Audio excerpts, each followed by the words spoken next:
Easy Sports Talk Show. I am one of your co-hosts, Javon J. Love Adams, and with me is a man who played professional baseball. He also played in the National Football League for that first Super Bowl bound team for the Atlanta Falcons. Of course, I'm talking about my brother, the one and only Ed Easy Smith. What is good, my brother? What up, though, Jay? Hump day, bro. Getting closer to football Sunday, one day at a time. Yes, indeed. Yes, indeed. So we do this thing 3 times a week. We do it on Mondays, we do it on Wednesdays, and we do it on Fridays in podcast form. And then we have our podcast that we do called Believe in the Arizona Cardinals. That is on every Monday and Thursday. That's Believe in the Arizona Cardinals. And then we have our terrestrial radio show, which is every Saturday from 1 to 3 Eastern on Sports Map Radio. And if you're not a part of one of the 98 markets that we're in, then you can definitely go to sportsmapradio.com to listen. So you can either press the play button in the upper right hand corner, or you can download the app for your Android or mobile device, and you can get all that stuff at easysportstalkshow.com. easysportstalkshow.com, and or wherever you find it, however you find it, we do appreciate it. So got a couple things I wanted to get your thoughts on, man. Game 2, so we're 2 games in now. Game 3 is actually, what is game 3 today? No, I think game 3 is tomorrow, around 2:00 Arizona time. But the Phillies are taking it to the Diamondbacks, man. I just, after 2 games, just to get your thoughts. Game 2, 10-0. Diamondbacks fell 10-0. Both of their starting pitchers, so Davies and Kelly, it was during game 1, the first pitch, home run. 2 pitches later, home run again. I mean, it's crazy. What is it, Schwarber? He's doing his thing. What are your thoughts on? It seems like the Diamondbacks might be getting away from the way in which they play to get them here, but I wanted to get your analysis on it. Classic running into a buzzsaw. I knew it was going to be tough over there in Philly with the crowd, the momentum, everything like that. And It was imperative for the Diamondbacks to get off to a quick start, meaning score a couple runs, put a little pressure on Philly, quiet the crowd a little bit. Mm-hmm. What has been odd to me is our approach all year long: get guys on base, steal, put pressure on their defense. We've gotten our leadoff man on both times, Corbin, on both games, one by hit, one by error, and he sat there for 3 batters and has not moved both games. So that, for me, that's like a bad sign. I'm thinking once he got on base those 2 times, and now you watched him sit through 3 guys at the plate, it was almost like we were waiting for something to happen. That hasn't been Diamondback baseball all year long. And then right off the bat, Phillies get up, and boom, first pitch in the first game, long ball gone. And the same, it was almost like repeat yesterday. They jumped on us. We didn't get Schwarber. We got Schwarber out, and then right behind him, Turner, boom. It's like we will not even compete in this series if we're going to sit and try to bash with them. Now, we're coming back home tomorrow. We'll have our crowd. Hopefully, it's a different scenario. Hopefully, we turn the screws on them by, like I say, just like we did with the Dodgers, not necessarily hitting long balls. Get guys on, get them moving, start hitting balls in the gaps, get out early, because, like I said, if we're going to allow them to just sit there and swing for the fence and we're not putting any pressure on them, it's going to be – and then, like I said, our pitching obviously has to do a lot better. And a lot of times in those late in the blowouts like the 10-0 yesterday, you get late in the game, you start putting guys in there because you don't want to, stress the bullpen, and you got some guys with a little inexperience, and boom, it just starts piling on. But definitely not Diamondbacks baseball, what we've seen all year for the 162 in the wild card series in the divisional. It's like we just went into a different mode, and that's not good. One of the things that I'm curious about is the start for the game tomorrow for Thursday. Is it's 2:00. So I mean, it's not as if it's noon. But the reason I'm saying it is that I'm curious as to how the fan base will respond. You're down 0-2, which is, if things play the way in which they typically play, you're supposed to, I'm saying that in quotations, lose the first 2 games on the road and then come home and then even up the series. And actually, they're going to be 3 games here before they go back for, if it's necessary, for game 6 and 7, going back to Philadelphia. But I hope that the fan base comes out and supports this team because they need it. They need that energy, the same type of energy they had when they swept the Dodgers. Of course, they played without overwhelming fan support in at the ballpark all season long. But I think in a time like this, that extra little bump could help, maybe to help them to right the ship and refocus. Yeah, absolutely. Playoff baseball is different, obviously, than regular season baseball. And the thing is, you better come out and see them because they might be done in a few days if you don't.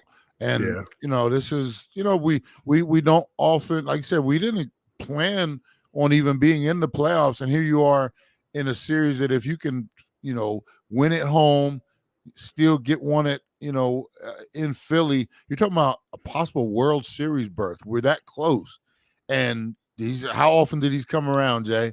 Right. Last time, what, 2007, something like that. So it's been a bunch of years since we've been in the World Series.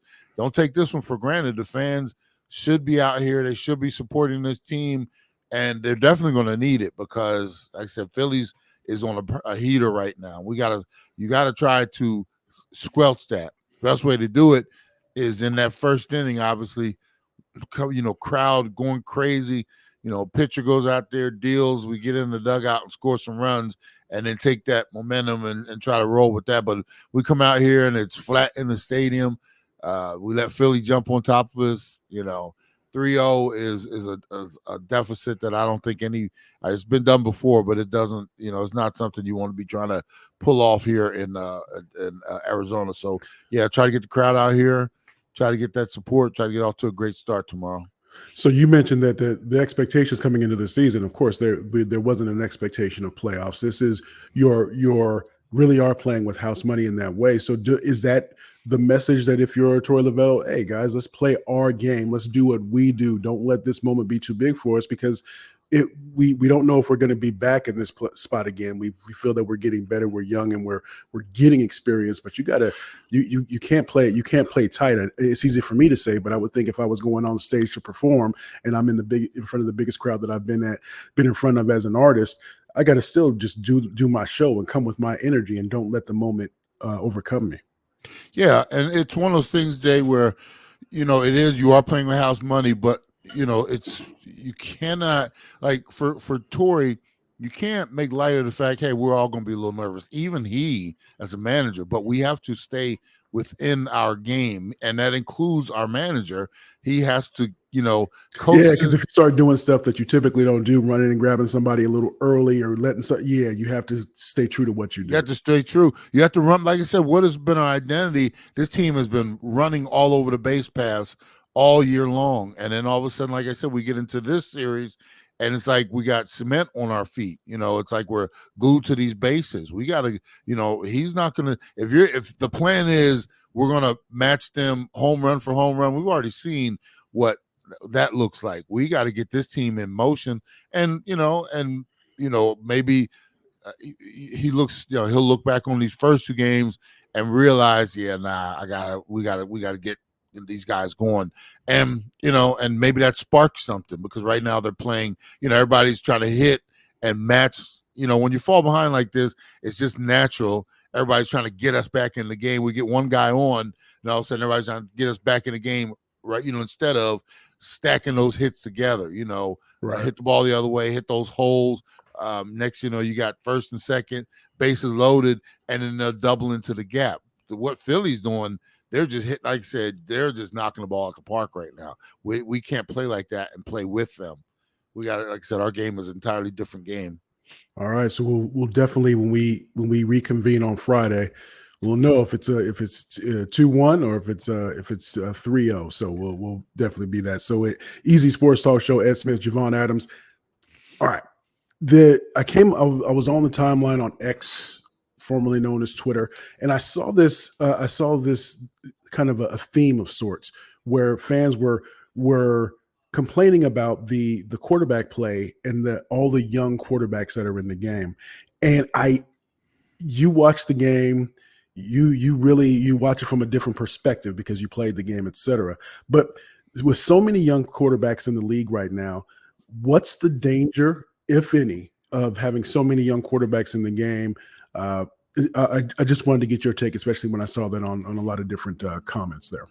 Well, the danger is only there if we don't develop the young quarterbacks. Right. If we're in a turn Miller, whatever, where and now because for a while you get spoiled when you got Tom Brady, Peyton Manning.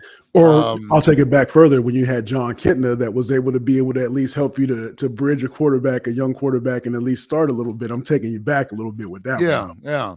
But, for the longest time, we had these guys that were just there forever, Drew Brees, you throw some of these older guys out there and they were just like the standard. They were there forever, right? Right. And those guys eventually go away. Now what we're looking for is those some of our mid-range guys like Mahomes, golly, I guess Herbert, Zach Preston. I'm talking about Prescott, some of the guys Prescott, to get that, to get the gray in the beard now.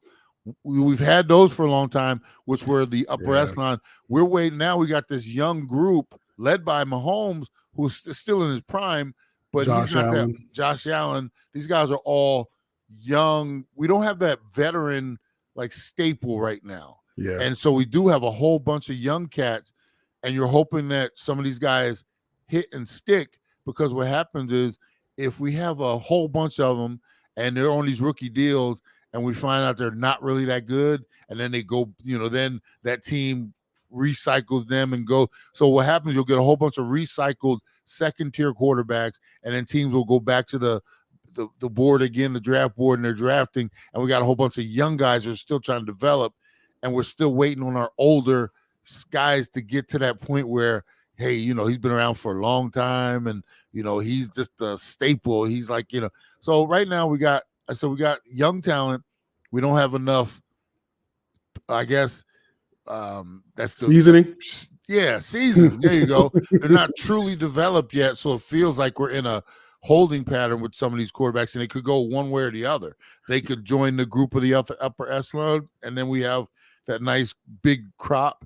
Or, like I said, we got a bunch of dudes that are just dudes, and we're not. We're used, like I said, we're so used to having Brady and some of those older guys that it takes a little while to get used to the fact that they're gone, and we're still waiting for that elite group to I guess mature. So, but yeah, it could go one way or the other though. Couple things that come to mind when you say that. One, people maybe forget that it took Tom Brady a couple of years, 2 or 3 or 4 seasons to become Tom Brady, because they kept the reins on him a little bit. If you look at that first Super Bowl, he wasn't blowing the doors off. He wasn't wowing you in that way. Maybe the poise of being able to manage a game, and there's nothing wrong with that, but he wasn't, say, as dynamic as he will become later. And the same thing with Peyton Manning. You could tell Peyton Manning had it, but it still took him 2 or 3 seasons before he was able to grow into what he became. But I wanted to ask you this. Coaches can ruin a player, right? I mean, coaches, they can. I mean, it's not all about just the player. I mean, it's on the player as well, to take the coaching, to learn how to process the information quicker, because the game is faster, players are bigger, all those things. But coaches can ruin a player, right? You must have been reading my mind. The next thing I was going to say was, we do have a group of quarterbacks like Justin Fields, like Herbert, where they could be superstars, but the coaching is really letting them down right now. And sometimes it's because they have defensive-minded coaches who don't have the proper offensive minds in place, or it's just the organization is just bad, and we have no idea what they're doing. Meanwhile, they're wasting these quarterbacks and almost taking – it's like they're taking their ability either for granted, or they're almost ruining it, as you mentioned. And we'll look in a few years and we'll be like, yeah, Justin Fields was a bust, and it's like, nah, this dude had a whole lot of talent. He was just misused. You look at what they're doing in with the Colts right now too. What would have been smarter, to take Richardson, give him the first 6 to 8 games of the year to sit and watch a Minshew, and then he learns how to play the position a little more, the speed of it, maybe he gets in there and it's not too much. And then you also show him, this is how you stay out of trouble. He's already had concussion. He's got a shoulder injury that might be need he might surgery be out now, for the rest of might the be done season. for the Yeah. year. This Yeah. is a wasted year for him. And why did you do it? What was the purpose of this? It's like the on-the-job training. Well, teach the man how to do the job first before you throw him out there, Right. So Right. that's just another example of one of these young quarterbacks. You look over even how Bryce Young was supposed to be this automatic fit, and they haven't surrounded him enough to even compete right now. They're 0-6, and who knows, and then you got the head coach who's under fire because the owner is pressing on them. So it's ownership, it's coach, it's the player himself. Some of these young quarterbacks, man, we're in danger. It's like, man, when you got a good crop, you got to go out there and water it. You got to take care of it. You got to make sure it's getting enough of the nutrients, the good soil and stuff like that. If it doesn't, you can't blame, who are you going to blame? You're going to blame the weather? Hey, you had the sprinklers. You could have went out there and watered it. I'm just watching. And like I said, we got a good young crop of quarterbacks that some of them are going to learn through the fire and they're going to get better. Some of them are going to just whittle away. And, them a few years from now, we'll be talking about, hey, we still don't have that elite group of quarterbacks, and it's not going to be all on the quarterbacks themselves, just like you mentioned. Indeed.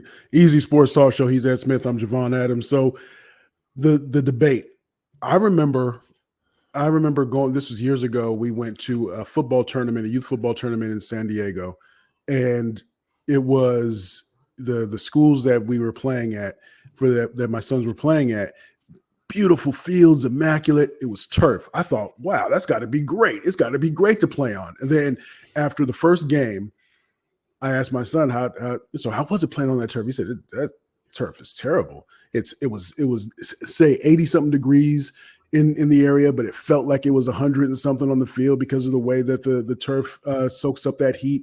All those things. What I'm getting at, there's been a debate, a growing debate. Turf or grass? Turf or grass? What say you? There is no debate in my mind, and you ask any player, they'll tell you the same thing. Grass is where it's at. The turf, man, and I come from the day where I played in stadiums like Veterans Stadium, which was voted one of the worst in the history of sports. I played in Detroit on that, the dome out there. I remember one time we were practicing because we had a road game coming up. So it was obviously December in Detroit, cold outside. We practiced in the stadium because it was our Friday practice. They were getting ready for a concert. So we could only use half the field because they had the other half already rolled up and it was cement. So it was, and that was the first time I saw it actual. It was less than a quarter inch of turf, which that stuff was hard when you landed on it. If you fell, like it got tackled, your skin would just be like just erased. So you had turf burn. So it was a quarter inch of turf, then a little foam mat, Jay. When I say little foam mat, it's something that you would imagine you put under your carpet in your house because you're not going to be tackling on it, right? Then it was flat cement. That was it. So between us and the cement was maybe an inch of foam and turf. Think about that. So we're literally being tackled on cement, landing on cement. So you wonder why some of these shoulders are separated and this and that. And then the traction of it. We wore turf shoes, but you get a foot down and it gets stuck in that turf. Yeah, I've seen a couple of those. Oh my God, non-contact injuries, because foot is stuck, leg is going this way. Whereas in grass, you have your cleats on, they dig in, but then you get they scrape across the grass. Right. You don't get that suction like it's stuck. So, and here's the thing, it's got to be good grass because I have played on bad grass before. I remember playing in San Fran one year and it rained. It was torrential rain too.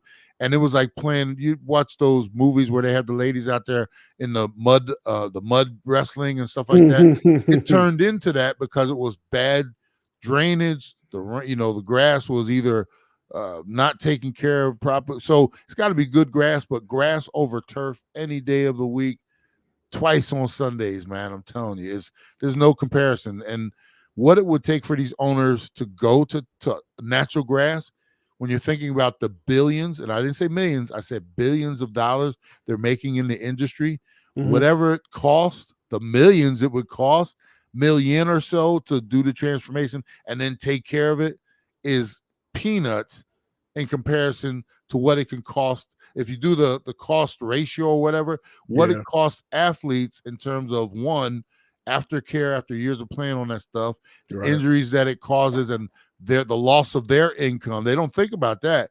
The shortening of careers because of turf is taking money out of our pockets because we are expendable. Guy gets hurt, hey, the career's over because of his injury or he's never the same. We move on from him. We don't look at that part of the equation. So the millions of dollars that players are losing because of the damage that's being done to their bodies during and post career, I know that, if I played 10 years in the league, I know as bad as I feel right now, I could be a whole lot worse because of the number of games I would have played on turf alone. So like I said, they should take all that into account. They should get rid of turf, whatever it costs.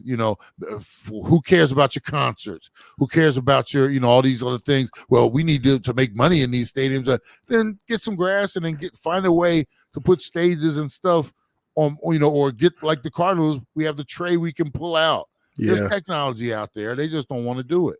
Indeed. Yeah. So that debate will continue to rage, and I'm with you. Yeah, grass for sure. So so again, we do this thing 3 times a week. He's Ed Smith. I'm Javon Adams. You can go to easysportstalk.com. Don't mind if you're watching on YouTube. It was late and I was getting the show together. So easysportstalk.com, not easysportstalkshow.com, easysportstalk.com. Make sure you tell a friend about what we have going on. We have the Believe in the Arizona Cardinals podcast that is on every Monday and Thursday. And we have our terrestrial radio show, which is every Saturday from 1 to 3 Eastern. So again, tell a friend, tune in, do all that good stuff. And as we always like to say around this time, you can